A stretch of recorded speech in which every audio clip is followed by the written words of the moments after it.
Now, Autolite and its 60,000 dealers and service stations present Suspense.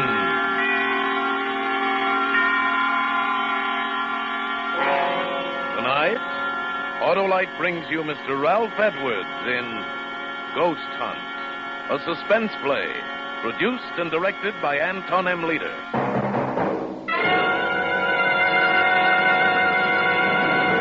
Friends, replace worn-out narrow-gap spark plugs with a set of those new wide-gap Autolite resistor spark plugs. Your motor will idle smoother, give better performance on leaner gas mixtures, actually save gas. These winning benefits are all made possible by a newly developed Autolite 10,000 ohm resistor, built right into every Autolite resistor spark plug, making practical a wider spark gap setting, and that's what does the trick. What's more, Autolite resistor spark plugs with this exclusive Autolite resistor have greatly increased electrode life and cut down on radio and television interference. So, folks, see your Autolite dealer and have him replace old, worn-out, narrow-gap spark plugs with a set of the new Autolite resistor spark plugs. Remember, you're always right with Autolite. And also remember, the Autolite Suspense Show is now on television. Every Tuesday night in many parts of the country. And now, Autolite presents Ralph Edwards in a tale well calculated to keep you in suspense.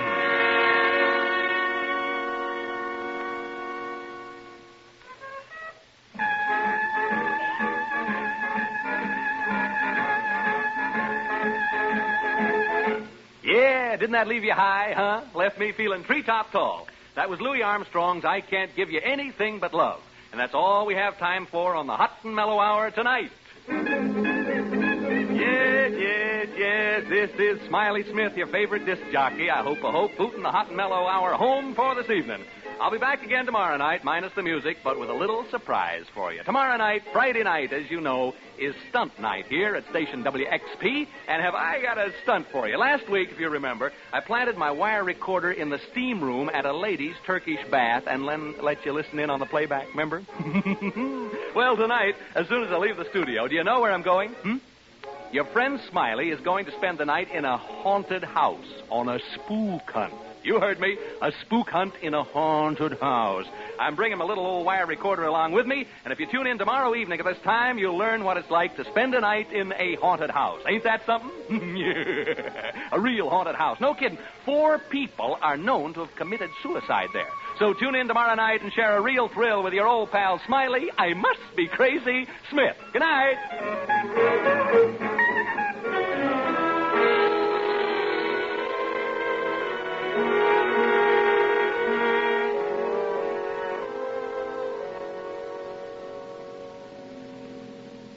Care for a cigar, Mr. Thorpe? I got some cigars in the dash there. No. Well, no reason for you to carry a chip on your shoulder, Mr. Thorpe. Oh, really? Well, I don't like this fool stunt. Well, I don't see it as a fool stunt at all. I really don't. I think it's the only way you're going to unload this house. Ordinary selling methods won't work in a case like this. Now, don't forget the reputation saddling this house. 4 suicides since 1939. You know what people call it. The death trap. Yes. It's a lot of nonsense. Sure, but try to convince people of that. Anyway, when this disc jockey offered me this chance to kill all the rumors about the about the property, I just naturally jumped and took him up at it, especially since it don't cost a cent. You sure about that? I'm not liable for a penny. Not a cent. We're doing him a favor letting him use the place, he said. Thanked me for the chance last night when I drove him out here. So one hand washes the other, as the feller says. He got a chance to pull off a stunt, and the wire recording will prove the people the property is A number 1, and we increase the chance of selling the place. Well, as long as it doesn't cost me anything. Not a thing. He's using his own recorder, and I'm paying for the rental of a couple of walkie-talkies he hooked up to it. Well, what about this, Reed? Does he charge anything? He comes gratis, too. Dr. Reed is, a psychic investigator. Belongs to a couple of societies that do nothing but hunt ghosts. He showed me articles he's written about it in their magazine. Well, here's the house. Yeah, looks real nice in the sunshine, don't it? Yeah, man, smell that sea breeze. You don't have to sell me. Well, let them know we're here. Yeah, probably asleep up all night and everything. Why don't they come out? Do you think they've gone? Well, I told them last night I'd pick them up around 11. Smith! Smith! Hey, Smiley! Dr. Reed! Yeah, fast asleep, I guess. We better go in and wake him up.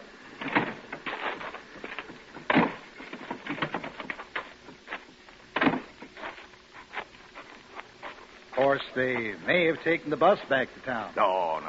It's a 2-mile hike to the main highway.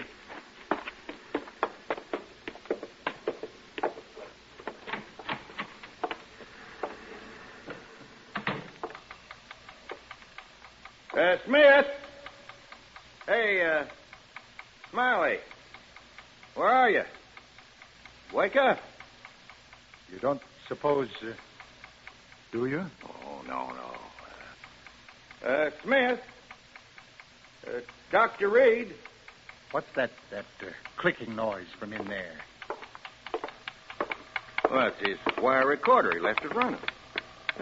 These machines cost a lot of money. Doesn't he care if he uses up his batteries? Well, where is he, and where's this Reed? Maybe they're upstairs. Smith? Hey, anybody home? They must have walked to the highway and taken the bus. Well, he wouldn't have left these machines. Well, where are they then? Where are they? Now, don't get excited, Mr. Thorpe. Don't tell me not to get excited. If something's happened to them in my house, I'm liable. Well, you try this side. I'll try that. All right. Smith. Hey, Smiley. Smith.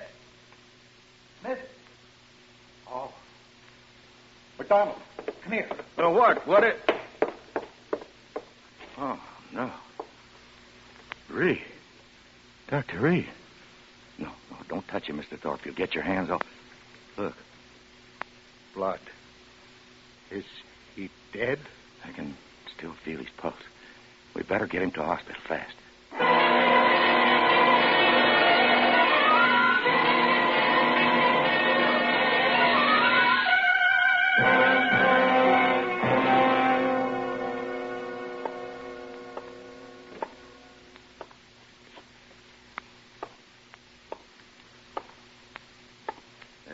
Care for a cigar, Mr. Thorpe? No, thanks. Oh, why not try to relax? The nurse said Reed would be all right as soon as he's had a blood transfusion. You told the radio station to be sure and call us as soon as they had any word about Smith? Yes, I told him. Why don't you sit down? No, I'm all at 6s and 7s. What do you suppose happened out there last night? We're going to know in just a second, just as soon as I can get this recorder set up. You don't suppose Smith and Reed got into a fight, do you? Yeah, there. Huh? A fight? I don't know. Well, what's wrong? Won't it work? Yeah, it works. Take it easy. 1, 2, 3. Testing. 1, 2, 3. There. Testing. 1, 2, 3. All set, Dr. Reed? Mr. McDonald, eh? Okay, here we go. This is Smiley Smith speaking. Smiley Smith, the ghost hunter. I don't know whether to hope this will turn out to be a success for the sake of the program or a failure for my own sake. Anyway, all the preparations have been made now, and it's up to the spooks. I better tell you where we are. Right now, we're standing on the lawn of a house about 12 miles above Malibu Beach. The ocean is 100 feet away, straight down. The house is perched on a cliff, and there's a sheer drop of about 100 feet right into the old Pacific. Maybe you can hear the surf pounding. I'll turn up the volume. Hear it? Now, I'm going to have you meet two gentlemen who are here with me. Incidentally, we're the only people around for miles and miles. First, I'd like you to meet Dr. Clarence Reed of the British and American Psychical Research Guild. Dr. Reed is a famous investigator of psychic phenomena, and I'm very honored to be associated with him on this ghost hunt. He's smiling in an embarrassed sort of way. You're much too kind, Mr. Smith. Dr. Reed has conducted experiments in this field with such great believers in spiritualism as Oliver Lodge and Arthur Conan Doyle. He looks a bit like Santa Claus. He's short, stocky. You don't object, do you, Dr. Reed? No, indeed. And he has a magnificent white beard, a truly great beaver. Dr. Reed is so enthusiastic about ghost hunting that he got out of a sick bed this evening to be with us. Excuse me. My lungs. Mm-hmm. I was gassed in the First World War. Yeah. Anyway, Dr. Reed and I are here on the lawn looking at the house. Can't see much. It's around, 11 p.m. now. Seems to be a rambling sort of house, 2 stories high. Since it was built, there have been 4 suicides here. Is that right? That's right. Now, into the mic, please. Oh, yeah. 4 suicides since 1939. I better tell them who you are so they won't think you're a ghost. Standing with the doc and me is a real estate agent, Mr. Charles McDonald. He handles this property, and he can tell you a lot more about it than I can. Well, the house was built by a man named Marcus, Toby Marcus, an orange grower. Built the house as a wedding present for his wife. A month after they moved in, she took her own life. On the day of her funeral, he committed suicide the same way. There have been 2 other cases since then, and Did they all jump into the ocean? Yeah, all 4 of them, right over there. Well. The last one was actually seen doing it about 3 years ago. He was seen running like all get out the edge of the cliff, and he was shouting and laughing and yelling as though there was people at his side running right along with him. You kidding? No, it's fact. He was laughing and yelling and running, and when he got to the edge, right over there, he jumped and never came above water. As good an argument against coal baths as ever I've heard. Since then, people just refuse to live in this house. Silly, I call it. Anyway, if you and Dr. Reed find any sign of a spook, I'll advise the owner to pull the house down and rebuild. But if you don't find anything, I'm hoping this will convince folks that here's a real buy. Yeah, okay, Mr. Smith, you and the doctor are on your own. I'll be by in the morning to pick you up around 11. Goodbye, Mr. McDonald. I hope there's something left for you to pick up in the morning. Well, it's almost pitch black, folks, and I guess Dr. Reed and I ought to begin. I don't believe in ghosts, never have, but what I say is this. If you're dead set on looking for them, this is a dandy place to do it. So long! Mr. McDonald just checked out. And then there were 2. Well, 3. Oh, my dog, yeah. Folks, I have my dog, Jeff, with me. He's a wire-haired terrier, 3 years of age, and he can talk. Yeah, say hello, Jeff. Come on, Jeff, say hello. Come on. Anyway, he's a wire-haired terrier, and he's 3 years old. Shall we go inside now, Dr. Reed? I was about to suggest it. Now, how do we hunt ghosts, Doctor? How do we do it, huh? Well, we don't really hunt them. If there should be any in the house, they will come to us. How cozy. And please, not ghosts. Do not refer to them as ghosts. We know them as apparitions. I'll remember. I've no desire to hurt their feelings. Where ghosts are concerned, I say live and let live.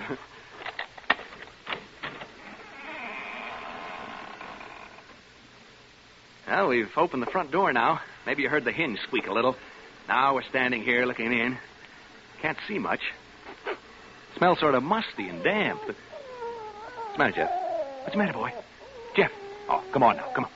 My dog seems to object to entering this house. He has all 4 feet braced, and he's straining against the leash. Perhaps he senses something we don't. Like apparitions, maybe? Perhaps. It's not unusual.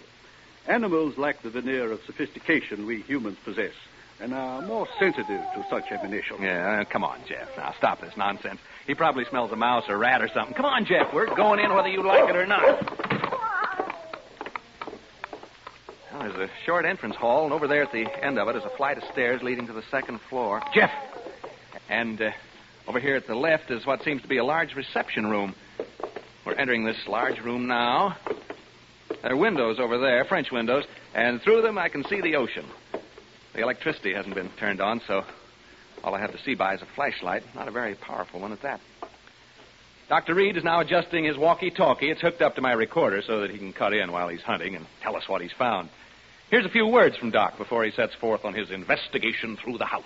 Ladies and gentlemen, excuse me. Mr. Smith has introduced me as a ghost hunter. He spoke, I think, in a spirit of skepticism and levity. I'd like to assure you all that my purposes here are serious. I have spent my entire life seeking reliable proof of the appearances of apparitions. Have you ever seen any, ever? I have seen phenomena which lead me to believe in the possibility of their existence, although I have never seen any. I account myself sensitive to the evidence of their existence. This house, for example, affects me profoundly. It doesn't seem to affect you in the same way. I'm not too happy about all this, if that's what you mean. You are not psychic, and therefore not sensitive to these matters as I am. I imagine the question in the minds of those of you listening to us is, shall we find apparitions? I don't know. But I feel they are here and that they are evil. I sense danger. I shall soon know. Dr. Reed's leaving the room now to make a tour of the house. First thing I'm going to do is open the windows and let some fresh air in. It feels better already. Cooler anyway. I know that. Ouch! A bat just flew into the room. I think it's a bat, not a bird. I didn't actually see it, just its shadow as it fanned my face. There it is again. It touched me as it passed. Jeff, come back here. Jeff, you fool dog, come back here. Dr. Reed. Dr. Reed. Dr. Reed!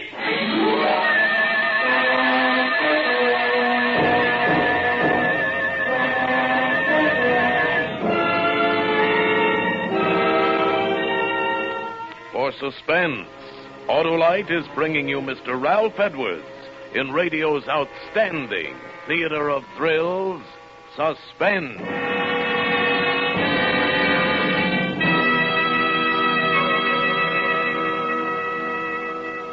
Hey, Harlow, snap out of it. Huh? I'm reading a letter about the new wide gap Autolite resistor spark plugs, Hap. Oh? It's from Mrs. Clark Perry right here in Hollywood. She says our 1948 station wagon has given constant trouble. Finally, the garage man said all the difficulty was spark plugs, and he installed a set of Autolite resistor spark plugs. Now the car runs beautifully. The very first time my husband has been really pleased. Well, smart garage man. Smart people to take his advice. Hap, as more and more people learn about wide gap Autolite resistor spark plugs and how they make an engine idle smoother, give better performance on leaner gas mixtures, actually save on gas, why then more people will replace old, worn-out, narrow gap spark plugs with sensational new wide gap Autolite resistor spark plugs. Any more letters like that, Harlow? Plenty, Hap, plenty. Why, here's another one from New York City. Read it to me later, Harlow. We haven't time because here's Suspense. And now, Autolite brings back to our Hollywood soundstage Ralph Edwards as Smiley Smith in Ghost Hunt, a tale well calculated to keep you in suspense.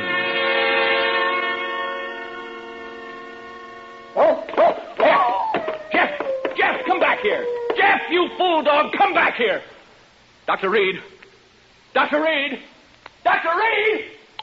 Reed speaking. What is it, Smith? Jeff has run off. My dog, he jumped through the window and ran off. Oh, so? I told you he sent something about this house, didn't I? Yeah, you want to come and see if you can determine what it was exactly that set him off? Soon. I'm making my way slowly up the stairs toward the second floor now. I'm halfway up. I'll be down with you soon. Folks, my dog's run away. You probably heard him howling. He jumped through the window and took off. Never did anything like that before. Frightened by the bat, I guess. Personally, alone here in this big room, I can understand how he must have felt. This isn't a cheerful spot by any means. I may not be psychic, but I sure have a feeling this house doesn't want us here. Read again. Excuse me.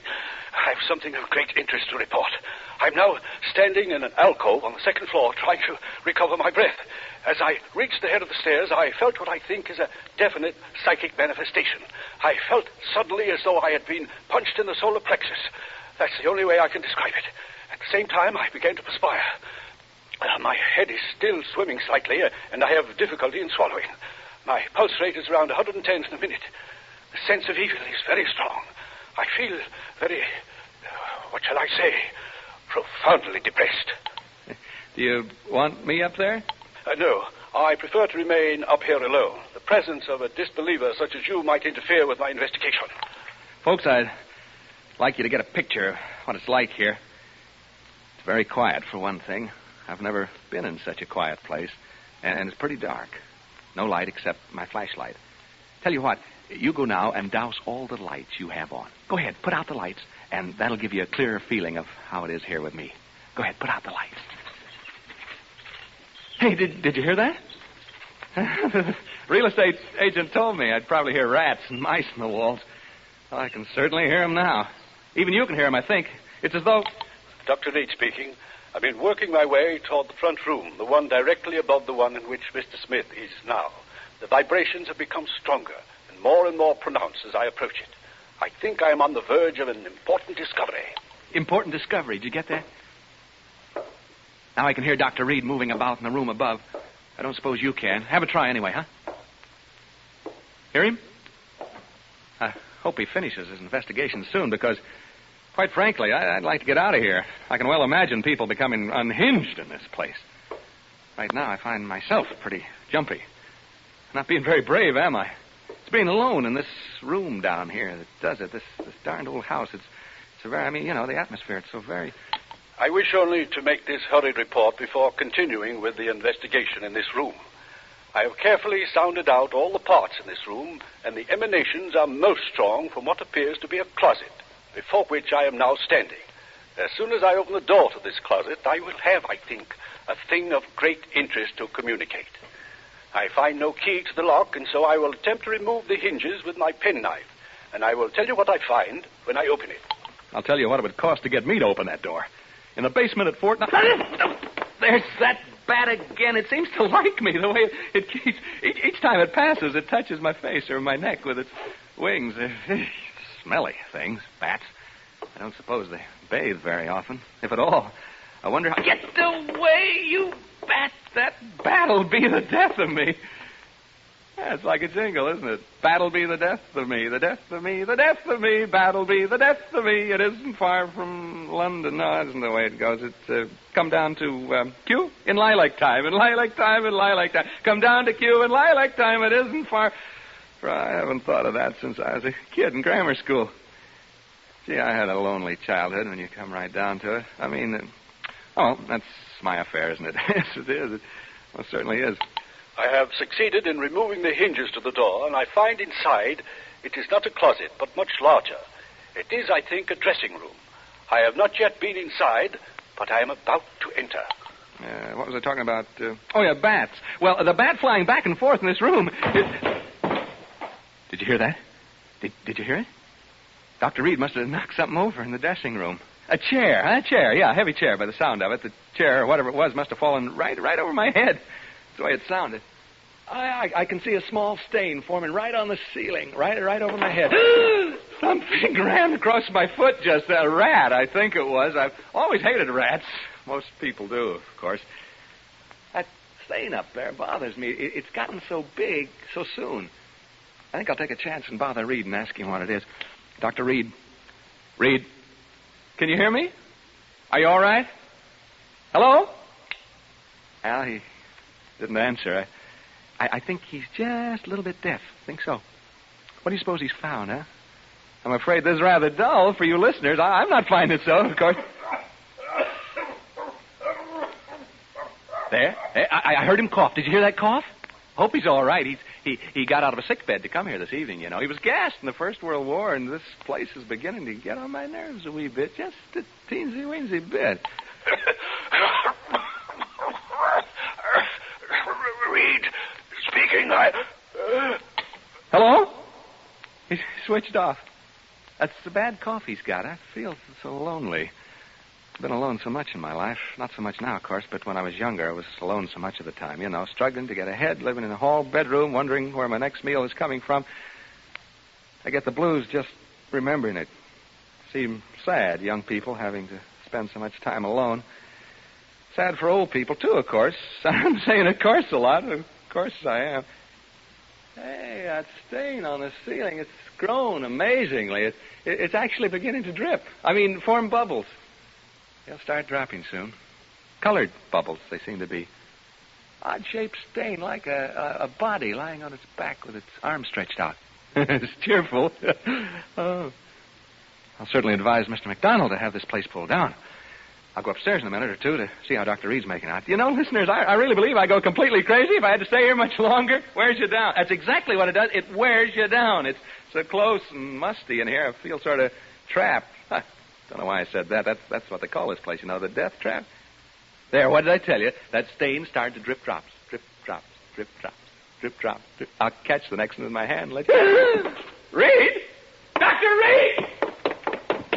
I'm going upstairs now, listeners. I'm afraid something has happened to Dr. Reed. I'm not kidding now. This is on the level. Which room could it be now? Right? Left? No, right. This is it, I think. Oh, evening, gentlemen. And madam? I'm so glad to see you. I was just aching to see somebody. Anybody. I've been so lonely down there. What have you done with the doctor, huh? I know he's been hurt. See the color of the bubble on my hand? What have you done with him? Make way, please, gentlemen. Make way. Well, this isn't the funniest darn thing. This can't be Dr. Reed lying here. He didn't have a red beard. Now, don't crowd me, gentlemen. Don't crowd me, please. Huh? You want me to go where with you? You want me to do what? Speak up, gentlemen. To the cliffs. Down to the cliffs? You mean right now? well, all right, if you'll come with me. I don't want to be alone anymore. You will come with me? All of you? All four of you? You too, ma'am? Oh, good. Come on, then. To the cliffs. To the cliffs. To the cliffs. To the... He jumped over the cliff. He jumped over the cliff. McDonald, he jumped over... Mr. McDonald, Mr. Thorpe, you may come in to see Dr. Reed now. What? Uh-huh. Dr. Reed is conscious. You may see him now. Is he able to talk? Just for a few minutes. In here. Come in. Come in, gentlemen. How are you, Dr. Reed? We've been waiting to see you. Yes, and I must apologize, gentlemen. I had a most unfortunate accident. Hemorrhage. Hemorrhage? Yes. My lungs, you know. Now, gentlemen. Hemorrhage? Dr. Reed, what happened in that house? What happened to Smith? We've just been listening to a playback of the recordings you made out there. Smith? Well, isn't he with you? We've just heard the recording, Dr. Reed. Smith jumped over the cliff. Into the ocean. Oh, that poor boy. Dr. Reed, will you please tell us what happened? From what we heard on the recording, there were ghosts in that house. Ghosts? I didn't see any ghosts. But Smith, what about him? If he went over the cliff, it was fear that drove him over. But, gentlemen, I didn't see any ghosts. As for that unfortunate young man, who can say now what he saw or thought he saw?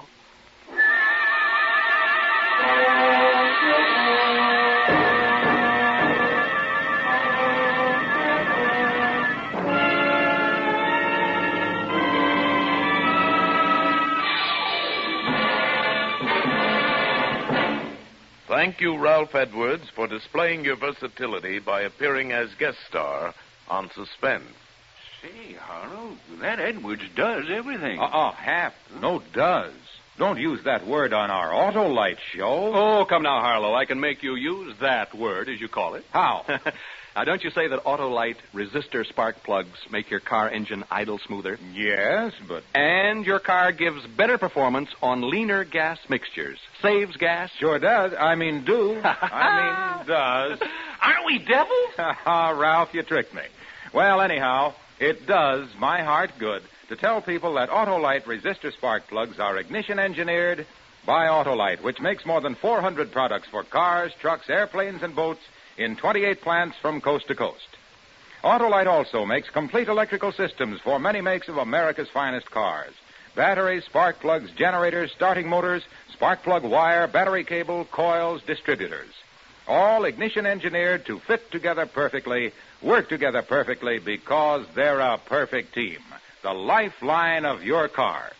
So, folks, don't accept electrical parts that are supposed to be as good. Remember, you're right with Autolite.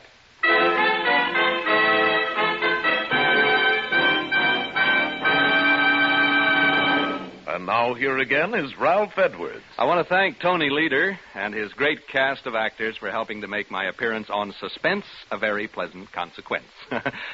Like all of you, I'm a great Suspense fan, and I'm looking forward to next week when radio's outstanding theater of thrills brings you Joseph Cotton in The Day I Died, another gripping study in Suspense.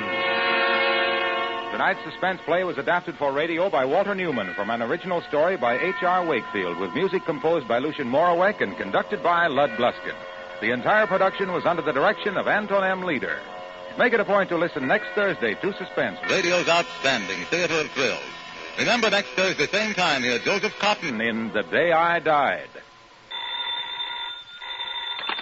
You can buy Autolite resistor spark plugs, Autolite stay full batteries, Autolite electrical parts at your neighborhood Autolite dealers.